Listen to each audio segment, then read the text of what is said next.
All right, Emily, we're here for our interview today. I'm like super excited to have you here. Um, so this is Emily Adams, everybody. We sort of connected, I believe it was through Instagram, Yeah, right? We yeah. connected on Instagram and you reached out to me. Your story is so remarkable, and I'm super excited to have you come in and share your story on what led you here today. And so your background is you were born and raised in the Amish culture, which I am going to get schooled today because I have absolutely no idea. So I'm excited to really learn what life was like for you in that culture because I really don't have any idea. And I sort of didn't want to look into it because I wanted to get your perspective on that. Like firsthand perspective is the best, right? And you're also a coach. We're both fellow coaches, and you help women or men in the mindset coaching. Women Women. specifically. Okay, so we both helped out women. So, and you decided to leave the Amish culture at 17. So that's pretty powerful and very young. So I want you to just kind of dive in and just tell us what, first of all, give us a little backstory about the Amish culture and what life was like in that. Yeah, so I will say disclaimer for anyone that watched the reality TV shows, those are not all true. Okay, I'm Very glad you first thing said I that. will say. Give us the truth. Yeah. So, being born and raised in the Amish culture, so we speak fluent German. So I speak fluent German, and we didn't really learn how to speak fluent English until we went to school, which was at the age of 6. And they only go to 8th grade education, which is equivalent to a 6th grade public education. Oh, So then after 8th grade, you're done with school, and the culture of the Amish is very male dominant. The guy is the leaders, they're the leaders of the church. The women are just kind of like the supporters, don't have a voice, you don't say how you feel. The rules around females of what they can and cannot do is very, very strict. mm, For example, women aren't allowed to wear any color socks but black, but guys can wear any color socks. So that's just like an example. Women always have to keep their hair up. They can't cut their hair. It's always like modest. You always wear a dress. You follow all these rules they have in place. And growing up that way, I was always the child that would question why mm, at all times of like, why do we have to do this? And the Amish is not a religion, it is a culture. mm, And the kind of the religion that they would follow, they identify as Christians, but it's, they believe in heaven, hell, and, your sins have to be forgiven and all that stuff. And that's a whole other conversation. But it was always presented in church of God is this amazing God of love. But for me as a child growing up, I always wondered, I was scared of God. I was like you don't mess with him. Like I'm super scared. Like no, we're not going to be best friends. Like that's right. not how it works. And so growing up in that culture of having that fear, and you never ever get divorced in the Amish culture. That Mm, does not happen. You are married. If you get pregnant with a guy, you're automatically married to him. You don't have a choice. mm, And so it's very, you don't ever get divorced. It's very hide everything, numb it out, mm, and you don't speak about your feelings. You don't speak about what's going on.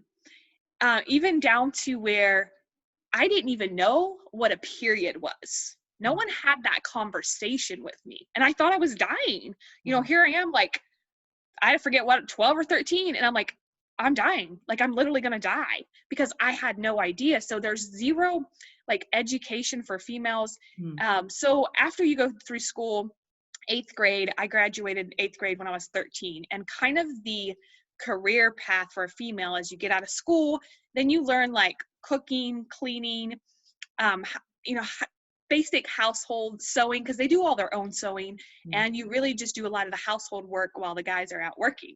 mm. So that was kind of the career path. And then at 16, you start dating, and usually by 18, you're married and you start having kids, and it's nothing for you to have like 3 or 4 kids by the time you're 22. Like Do you that's get to kind of, decide who to marry, or is it decided for you? No, you do get to pick, but I say that, but your parents have a very strong opinion about it.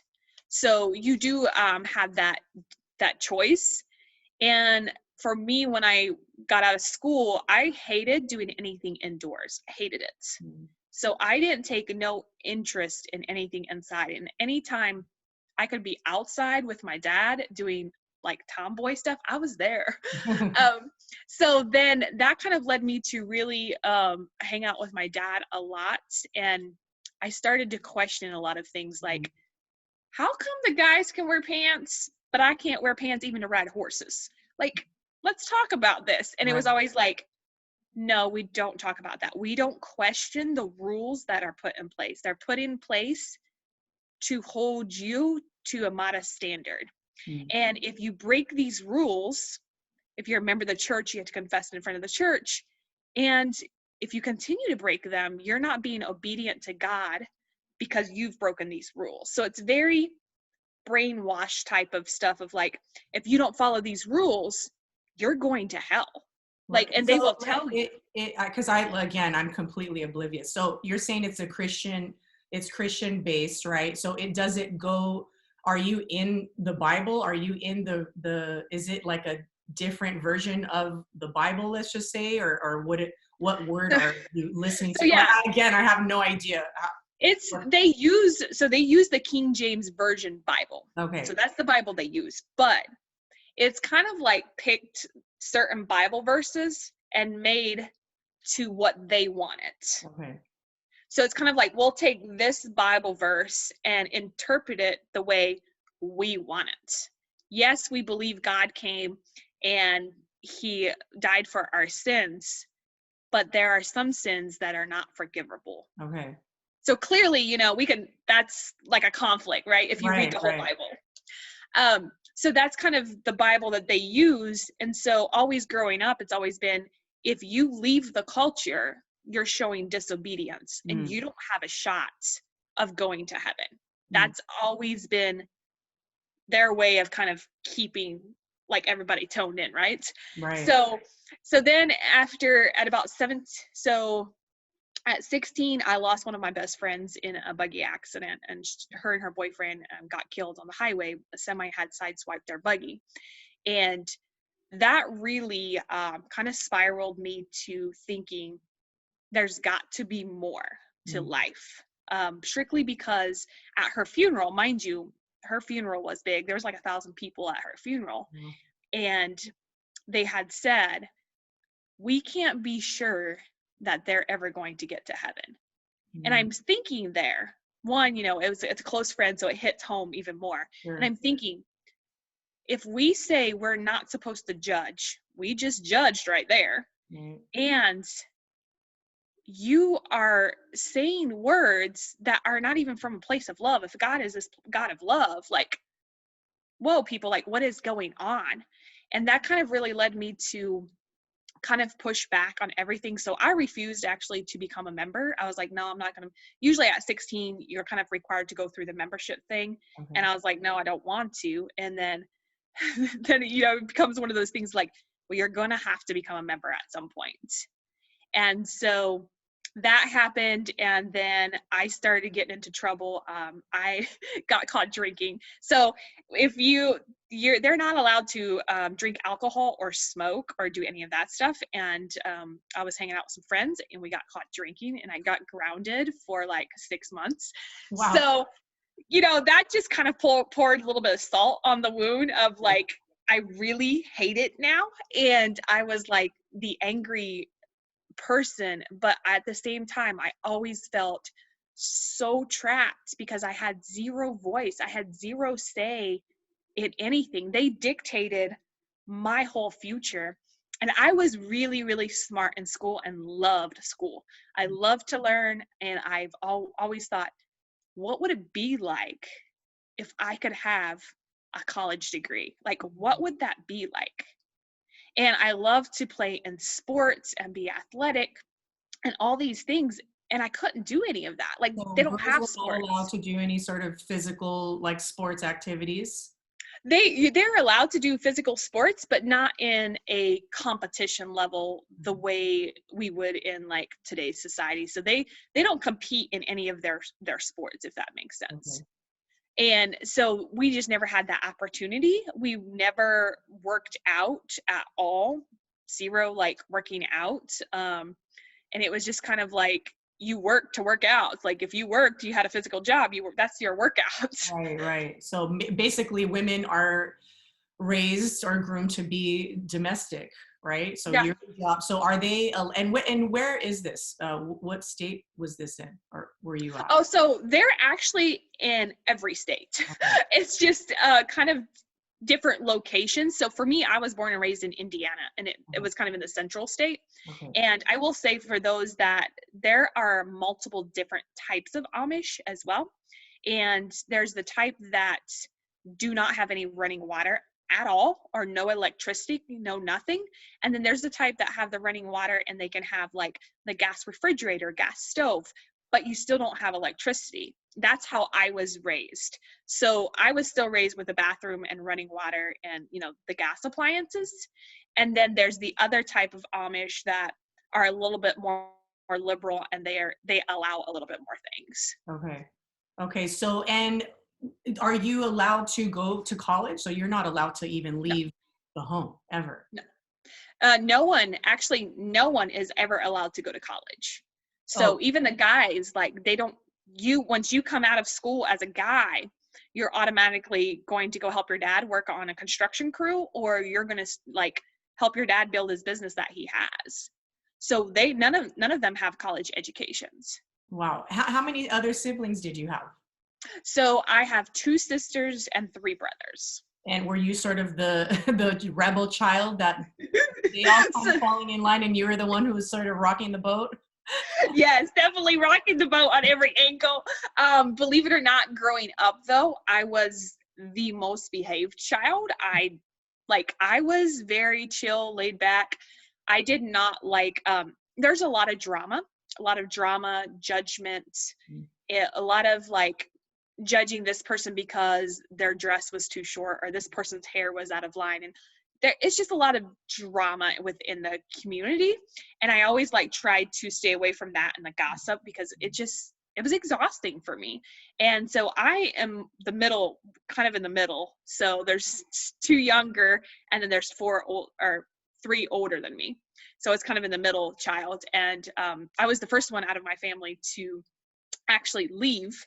And when I left, and when my family knew that I was kind of like leaning towards that way, then they stepped in and started with like the brainwashing of, if you leave, you cannot come back, you cannot come see us, you are going to go to hell, your children will go to hell, like all these crazy things, right?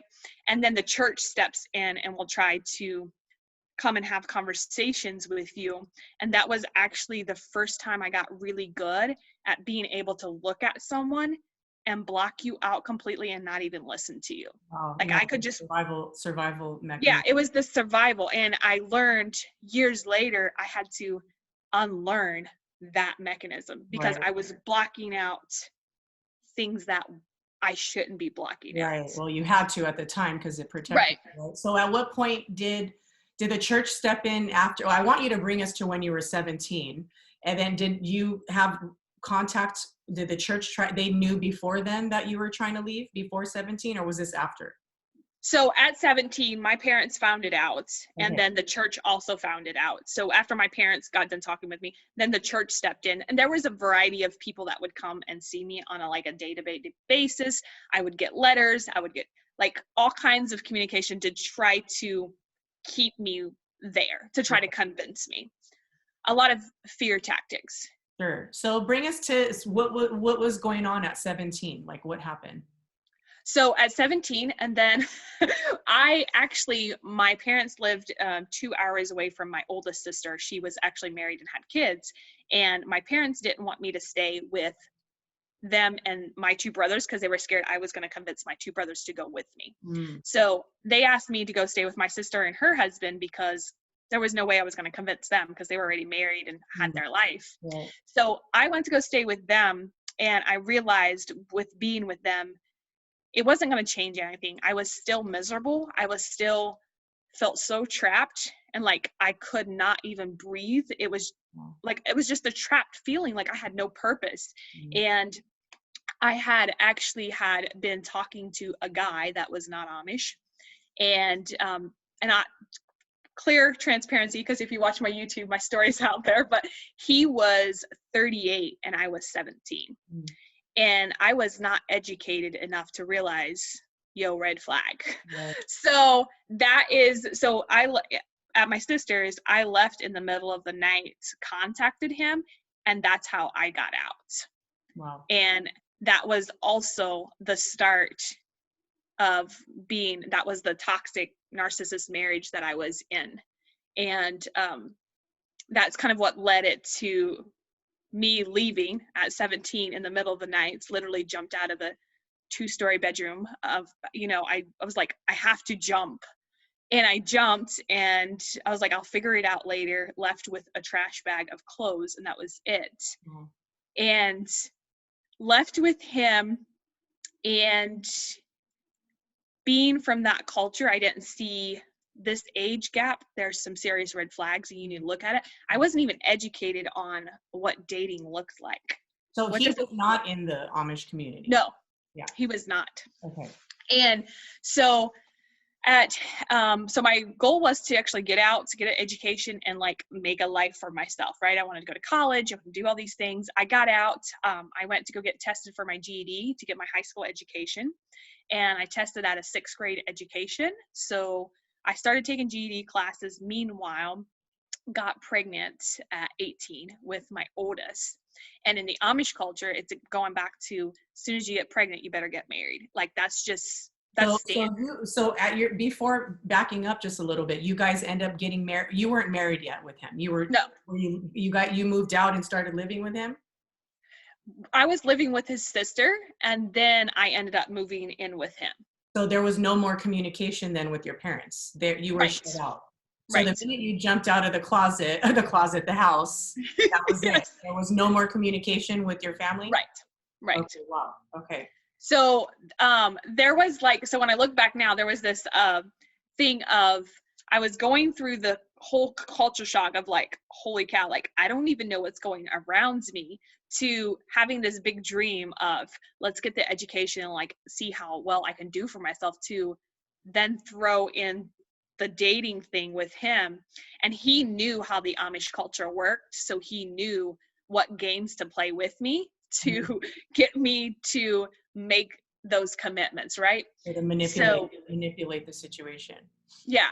So I ended up getting pregnant, and I was like, I freaked out. I was like, there was no intention of me. Like, I was like, I don't even know how to be, like, I'm not ready to be a mom. Like, I don't even know. And I freaked out, and I was like, we have to get married. Like, you know how my parents feel. And he was like, okay, cool. So well, your of course, parents right? had control over you, even though Yes. you're not even in contact with them whatsoever. Yeah. So I ended up having Jordan, and then we ended up getting married, and I got married at 19. And within a year and a half, I realized what happens, because I was now more in outside of the culture, educating myself on all these things. I was trying to figure out, man, what is going on in the Amish culture? Why is there a thing like this? Holy cow, now I'm in this marriage, like, and I don't need to be there. Like, it was not a healthy marriage. Right. And I felt so much guilt around filing for a divorce, because I knew at that point, like, I'm just going to hell. Like, I'm out here, I don't have anyone that I really know, and I'm just going to go to hell. So I might as well just burn my bridges while I'm at it. Like, might as well just live my best life. So might as well be unhappy. Yeah. Yeah. So then I was like, I was going to file for divorce, and I found out I was pregnant with my second son. And then it was like, okay, now I have 2 kids. I have no idea what single mom even means. I don't even know what it looks like.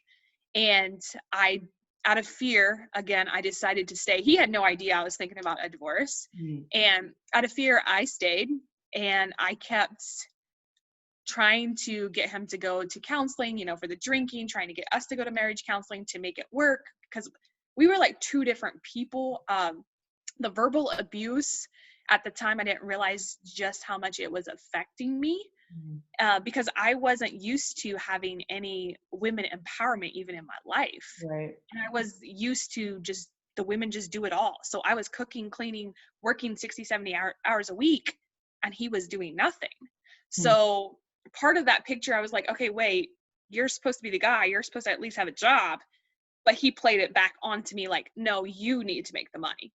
So I was doing all these things, and this is how bad it was. And I didn't realize, after having my oldest son, I went back to work 3 weeks after he was born, because of the fact that he had told me, if you don't go back, we're not going to be able to pay our bills. I had no idea what we had coming in, what bills we were paying, and he was gambling a ton. Wow. So all this was going on. So out of guilt, I was like, okay, like, I guess I'll go back. And when I say go back to work, it wasn't a desk job. It was working on the factory. I was like an associate on the floor. So it wasn't like I was doing my body any favors. So I went back to work, and it was like living hell for a long time, because I didn't get to see my son, and I was working so many hours, even volunteering, just to make ends meet. And at this time, you have 2 children. You already had Yes, now I have 2 children. watching the children while you're out at work. Yeah, so that was the other thing. Like, I didn't know if he was going to be drinking while watching my boys. So there was a lot of fear, like, and I was working second shift, barely sleeping 4 hours just to be able to keep it all together. And the breaking point for me was, he came home drunk, and it was in the middle of the day, and he had taken all of the boys' toys. The boys were playing on the floor, and he had taken all the boys' toys and just threw them out the door. And the look on both of my boys' face was just, there was fear, like they had no idea what was going on, and it hit me. I not only needed to get out of this for myself, but for my boys, because I didn't know how safe we were going to be. Like, what's going to happen next if this happens? And that was the point of, okay, we've got to come up with a plan, and I need to figure out how to get out. And it took me 3 times to leave the marriage. I filed for divorce twice. I filed once, canceled it because he talked me out of it. He used the whole guilt trip of, you can't get divorced because you know what the Bible says. You know what your parents say. He used every single bit of that against me. Right. And so I was like, okay, fine. Like, I give up. We won't get divorced. He agreed to go to counseling. That lasted 1 session. That was it. And then he started drinking again. And finally I was like, got to the point of, I'm done. I don't care, burn in hell or not. Like, I'm getting out. And the last time I went to go leave with the boys, he was actually there. I had to call the cops to be able to leave because he was going to slash my tires. Wow. So yeah, that's amazing. You're so brave. I just, as moms, like, and I say this to so many women, like, and myself included, we won't do things sometimes for ourselves, right? But when we see how us staying affects our children, and then you sort of have a little visual about what that would look like, right? How do you have just stayed and realize how it would affect them, then it moves us, right? Then we're willing to walk through fire to get out so that they won't have to do it, right? So, I mean, that's just so courageous of you to just, and I also want to say, because I hear this a lot, well, I don't know how. Well, guess what? I had $600 to my name. I didn't know how, but I knew by staying there, I was never going to figure it out. So when it comes to how do you walk away from that, you walk away with the faith that you're going to be provided for, because that's all I had. Right. I mean, I had literally $600. I'm like, I will figure it out. So where did you go from there? So I stayed with my friends for, I think, a week until I could get an apartment. And I was able to get an apartment because I borrowed a down payment of $700. And then I was able to get an apartment on my own because I could show I had income. Wow. And that's kind of where I started, but it didn't end there, because then I started dealing with the harassing texts, the threatening to kill me, and I would turn it into the cops with the voicemail. And the cops told me, "I'm sorry, I can't do anything for you because you guys have children together." Wow. Wow. So it was So okay that he was harassing you and threatening you. yeah, even though You he weren't he able to would get a show, restraining order or anything like that. so the restraining order just got thrown out. But part of that is he knew everybody in the county. So he knew the judges, he knew the cops, and it was a very dirty situation. But I had told the last time he had come to my apartment and wouldn't leave me alone, I looked at the cop and I said, "You can either tell him to leave, or I'm going to get my handgun, and if he comes through that door, I will use it." Kind of smirked at me, and I was like, "Don't." I went out and got my handgun permit, and I was like, "I will use it." Wow. Because it got to the point where I couldn't even sleep at night because I didn't know what was going to happen. Yeah, that's just mind blowing. So how did you get through that? Like, where did you, where did you go from there? Did you leave away from him? Did you stay in the same city? Like, how did that work out? So I stayed in the same city, stayed it because I mean, I worked there, my whole life was there. We fought, oh man, it was a nasty custody battle, but I had talked to my attorney. And this is another thing is, if you talk to an attorney and don't feel like, they'll say, yeah, the retainer's $2,000, whatever, it is to get through all of this. If you tell them, look, I'll make payments, most of them will work with you. And that's what I had to do. I couldn't pay up front to like have someone go fight this. And I was like, look, this is what's going on. And he was from the county, and he said, it's going to cost you $500, but it might be worth you moving your case out of the county to Mm. a different county. He's like, you take your chances of what county you get. So I made the choice to move it out of county. And when I moved that case out of county, we went to court twice. The second time, that judge was very clear to him about harassing, because I showed him all the text messages, all the threats. Like, I would get texts like you wouldn't believe of how I was going to hell. I was a manipulator. I was like everything under the sun every single day. It would not, it wouldn't How matter. did you cut off that communication? At what point did you say, okay, I'm not going to allow this anymore? Like, So we could not cut off communication via text or phone, because we had kids together and he still would be able to have access. But the judge had suggested if he did not keep it clean and just communicated about kids, he would have to pay for the text service where they monitor what you are right, texting. right, yeah, because they have a lot of apps now or Yes. services where you can do that for anyone that's listening that is in the same situation. Mhm. How were you able to move it out to a different county? Because did you originally file in your county? Yes. So I filed in my county, and then I told my attorney that after my attorney was actually the one that suggested if we move it out of county, just to try to get a better ruling, because what was happening, he Right. got a DUI and they still gave him joint custody. And I was still fighting for full custody.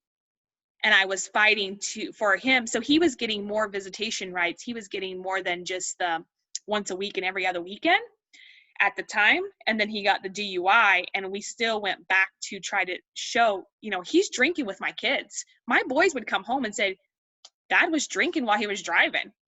And there's nothing that I could do. He would have the beer can open. My boys are old enough to know what the alcohol was.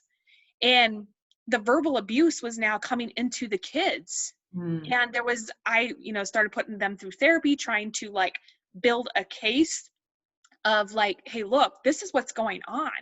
And it got to the point where the last time my oldest son, because it hit my oldest a little bit more earlier than my youngest, he would cry every time he had to go. Like, he would literally just melt down and cry. And we went to in front of the judge, and the judge finally looked at us and said, you know what?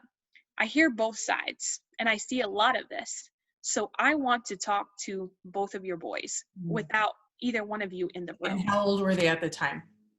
So they were 10 and 8 at the time.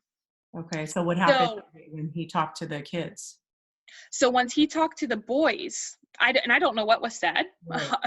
because we weren't there, but he talked to the boys. He came out and he ruled that I would get joint custody, but with the full custody thing where he only gets them every other weekend and like 4 hours on a Wednesday night. Okay. And then it kind of led to that happened.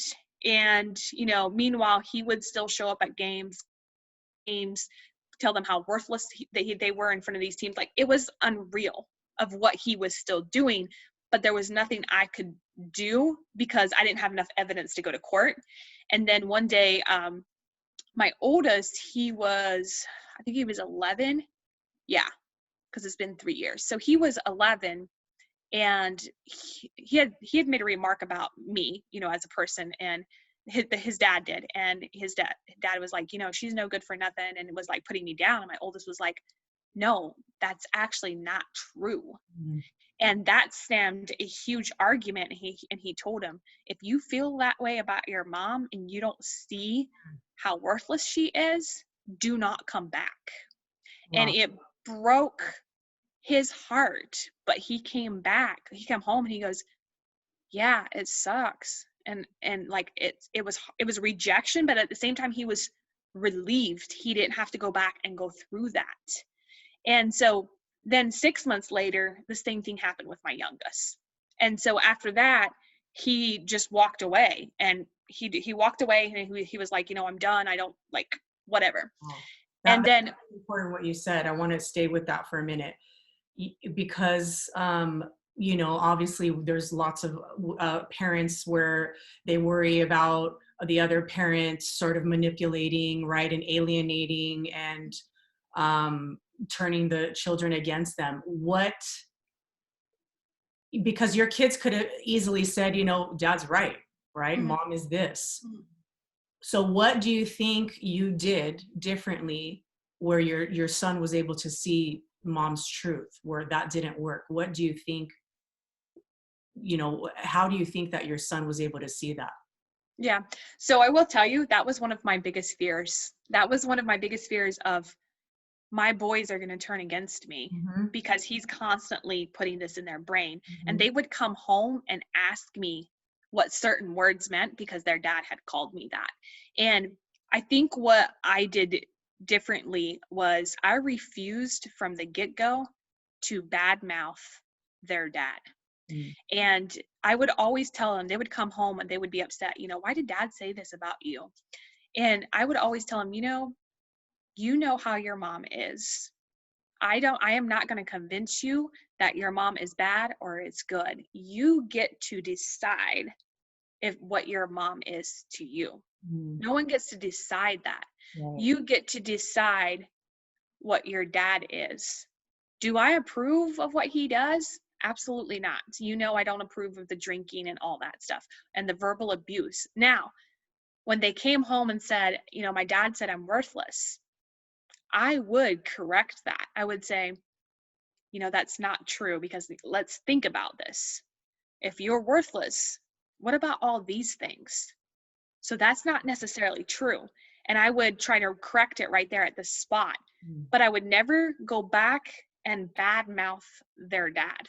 And it took so much strength to not badmouth him, because there was times like I was seething with anger of like, okay, time out. Like, I just need a moment Yeah. because I'm about to tell them exactly what their dad is. Right. But it's, your children are going to decide, and they're going to know. Children are really good at knowing who is coming from love Mm-hmm. and who is coming from the anger and the hate. They don't want to be around that parent that is constantly bad-mouthing the other parents, because it's not what they want. And that was so hard for me to let go as a mom of, like, they would come home, they say, the fun things they did with their dad, and I would just be seething internally of like, oh, he's still such a piece of shit, because like he's sitting here manipulating your brains, but Well, um, imagine for a second if you did do that, right? And yeah. how you would have changed the dynamic. Hmm. Now, maybe the kids are thinking, oh, well, maybe mom is that because she is bad mouthing my father, who's still a part of who they are, right? Hmm. And now you just change the dynamic instead of you standing in your truth, right? And not Hmm. lowering yourself to this hateful negative energy, and by you standing in that light, and not by even the words out of your mouth, but by your being who Hmm. you were, right? This energy that you were standing in. And yeah, it's hard as hell. It's hard as hell when you feel like somebody's literally threatening your life and your Hmm. children, and then you're having to constantly remind yourself, and that's a lot of mental energy that you had to be in, constantly minding your thoughts and minding your language, Hmm. right? And but we have to be in that place of minding what we're saying to them, because, and not only what we're saying to them, but our energy and our being, right? Yes. So if you need a minute to walk out and be like, okay, I can't have this conversation right now, let me collect my thoughts. Hmm. What do I really want to teach my children? Because if Yeah. you could have easily been like, you know what, yeah, your dad's a piece of S, he's an alcoholic, drunk, and worthless, good for nothing. What Hmm. would that have done to them? Like, because you stood in a place of not giving your power away, because that's really what it was, a power struggle, right? Yeah. He was trying to still control you. Meanwhile, you're divorced and living in two separate homes. Yeah. Because Absolutely. children to control mom, and you were still a pillar, and you stood in that truth, and that I just honor you for that, because I know how brave that is and how hard it is, really hard. So just bless you. That's just beautiful. Yeah, it's not an easy. It's not something that just clicked overnight. I mean, we're talking. This is a decade, even more than a decade of and even to this day, I won't. They know the truth, right? And we've talked a lot and done a lot of therapy, but I'm still not gonna say horrible things about their dad. I'm gonna, the truth is, yes, he's an alcoholic, and yes, he did verbal abuse you because that's why you feel like you can't get an A- on your test because it's not good enough. Mm. Like you're crying because you didn't get an A+ and you got an A-. You're crying because you have 400 yards in football and you should have got 450. Mm. Like, so all of this programming comes back to the way you've been talked to. And so they're very much aware of that programming as we've gone through, therapy, and there's, different things that I now implemented as a mom to try to help reprogram that. And yeah, this is why I tell women that you could be divorced but still energetically married, right? Still attached. And you were with your family, right? You were still energetic. You left home, which you didn't really leave home, just physically you left home. Hmm. But that home and those beliefs and ideologies still followed you. Yep. It doesn't matter where you are in the world, that still was owning you, right? It controlled you.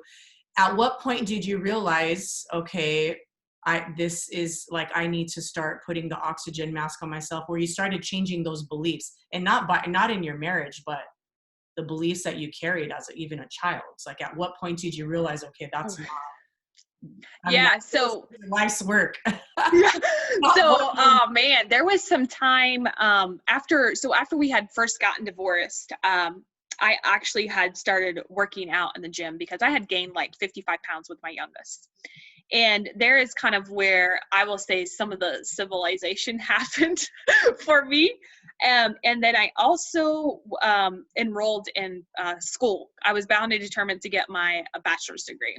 So I became a college student, and that was a very eye-opening experience for me because I learned a lot of different cultures. I started making new friends.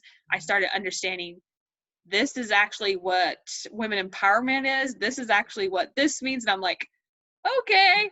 And then it kind of shifted, a lot kind of shifted, but none of it really made me realize how much I was still hanging on to the Amish culture until COVID hit of this last year. And it was, I had done a meditation challenge, and through that, I realized, wow, like I'm still very much religious programs, like a culture programming of, how I was raised. And I never felt like I had the power to go back and say, that's no longer who I am, and that's not really any part of me, and to let it go. And then there was this moment of, well, then who am I? Like, if I'm not part of this, like, where do I fit in? So it was like I had to do some identity work, and that's really where the reprogramming started. And I will be honest, that is really where I was able to forgive him for what he put me through. And it wasn't just a overnight thing, but it was a process.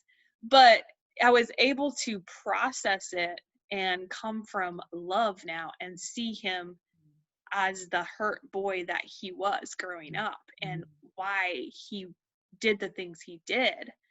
And that's really like through that process and really understanding spirituality more. And nothing against like religion or religion cultures, spirituality really like opened up in a whole other door for me.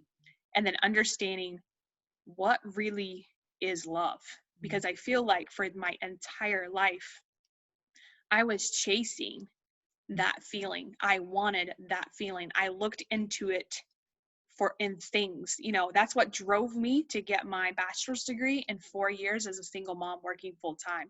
I thought if I had that piece of paper, I would feel enough. I would feel loved. That's what drove me so hard. And it also drove me into a second marriage of thinking if I get into this other marriage, I'm going to feel loved.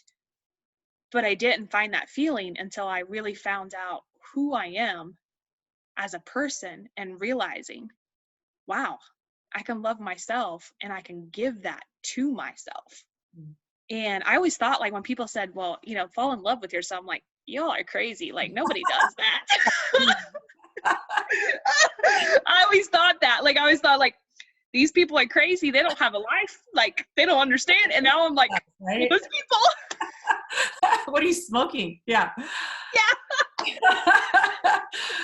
Yeah, you don't really know until you do. And then you're just like, wow, right? Like you really, really not looking for outside source, because those outside sources, as you can see, are never going to fill this void inside, because they just can't, right? Right. They don't know how. Like we could only give this to ourselves. So that true healing, and through forgiveness and through surrender and through letting go of the limiting beliefs, and through all that work sort of led you to, okay, it's really not about them. And it's beautiful that you were able to see your ex as a wounded child, right? Because Yeah. like people in pain want to hurt other people, like they want Yeah. you to feel their pain, and that's really it's not intentional. Like he never did the work himself. And so when you get to that place where you see them, and I think many divorced moms who've healed, truly healed, will be able to see their ex partner as that little wounded person, right? Because we're not our behavior. He's not the drunk alcoholic. He's Right. a child who is used that as a coping mechanism in order to survive and get through, and he never healed that part. So it's beautiful that you've been able to do that, and that's a gift that you give your children. So no matter how he Yeah. shows up, your children have a mom that sees her loving herself and fully, and being that mentor that you didn't have that mentor, right? But you are that mentor. Yeah. You are that mentor. And so that's beautiful. How long after, so you got remarried, and how Yeah. long? So I went through college. We ended up being together we dated for 5 years. And then we were married for 2 years. And he had come home and said, I don't love you anymore. We had been having some marriage problems. We tried counseling and tried different things. And he just came home one day and is like, I'm done. And he's like, I fell out of love with you. And I was like, what? Like, does this happen? Like, is this real life? Like, Wow. and in that moment, not only I felt so much guilt because round one clearly didn't work out. Now we're going to round two. And it was like, man, and I fought it. I fought it so hard. I tried to, do everything to still make it work. But after I let it go and I was like, okay, I'm done. I've done everything I can. There was a moment of like, I had to make this choice of I can either pull it together and really figure out who I am, or I can just start numbing it out. And I'll be honest, like I numbed it out. I numbed it out by binge eating. I numbed it out by powerlifting. I would work out. Right? Yeah, I would work out so freaking hard. Like people are like, "How do you do it?" And I'm like, "Oh, like it's my therapy." But I realized I had gotten to the point, and I had landed, my dream job in the corporate world, and on the outside, I had everything together. I had painted, beautiful picture. I had it all together, but on the inside, I had gotten so burned out, and I was now still again a single parent, and I was like, I don't know, like it was just going back to just me and the boys, and I didn't allow myself any time to process or heal or do any of that. And I just didn't know where or even what to begin. And I gotten burned out. And my friend told me, she goes, you have two choices. Go check yourself in and get help, or go take a momcation. And I was like, what? I was like, neither one of those choices sound good, because I don't take momcations. I've never taken a vacation by myself. And she was like, I'm being serious. Yeah. So I had I came home, opened my laptop, and I Googled, like, where do I want to go? And I Googled California, literally Googled it. San Diego pops up, and I'm like, oh, that looks really cool. And so I booked it, bought the ticket and everything, because I knew if I didn't buy it, I was going to back out and not go. And then I was like, what do I want to do while I'm in San Diego? And I was like, I've always wanted to go skydiving. So I booked and paid for the skydiving, because once I pay, like, I'm showing up. Locked in. Ego can't sabotage you anymore. Yeah. So I did that all literally, and I left the next week. So I took that vacation, and on that vacation, I was like, the first day I did nothing but cry on the beach. Like, it was like releasing. And I just cried, and I was still stuck with a house and everything. I literally told myself, you know what? I'm going to like figure out who I am and what I want. Like, I'm not dating. I'm going to figure out who I am and what I want. And the not dating part was so hard for me, because like I wanted that external validation. Like I needed that, like I really wanted it, but I was like, can't do it. We're going to heal, figure this out. And I came home, sold my house in one day, and ended up moving an hour away from where we were living. And this was a huge like move. I didn't know anyone an hour away. And everybody's like, you all right? And I'm like, yep, I'm good. So we moved. It was an incredible move for me and the boys. Meanwhile, things at work, I knew I wasn't meant to stay there. And, I was in a leadership role. It was a higher up level role. And I got so tired of not being able to make an impact. And two, it was an automotive, which is about 25% female. So I had to really stand my ground. And like, it was like I was in divine, the masculine energy all the time. Yeah. That it even affected burnout, right? Yeah. It even affected how I was with my boys. Like I couldn't bring in that feminine energy, that loving person that, they needed as a mom. Wow. And I made the decision to leave in February, and I took a leap of faith, left corporates in February, and then COVID hit. And I left corporate to actually do nutrition and online coaching, because I compete in powerlifting. I'm certified in macronutrition, but that wasn't in alignment with me. Like it just didn't work. So COVID hit, and I really took a few steps back of like, I had a mentor that I had hired for my business, and he had told me, instead of doing, just be. And at the moment I was like, that is the stupidest thing anyone has ever said to me. You're trying to say is to be in your feminine, right? Yeah.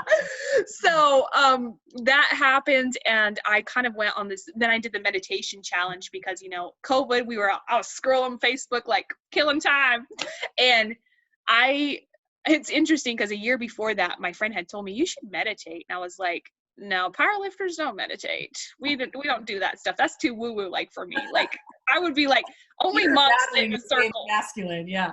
Yeah. You're not letting it. So I did the meditation challenge, and I remember the day it hit me. And mind you, I could not meditate for more than 5 minutes. Mhm. Like that's was my capacity. Some days it was 2 minutes. Yeah. But Deepak Chopra had said something really powerful in one of his videos. It's not about the time you spend, but it's about making it a daily practice. And I was like, man, I'm committed to this 21 days. Like, it's Yeah. just 21 days. Yeah. And the day it hit me, I walked outside, and for the first time in my life, I saw beauty in Mm, flowers. so I beautiful. saw beauty in like the trees and the birds. And I came back in and I was watching my boys, and I started to tear up of just watching, like being present. Yeah. And I realized was never really present, like Right. really listening to them. Like, and I was just in awe of like, man, like I missed out like all of this time Yeah. of not being present. And that really led me to even more self-discovery and really figuring out, okay, if I can do this in meditation, like what happens when I start doing all these things?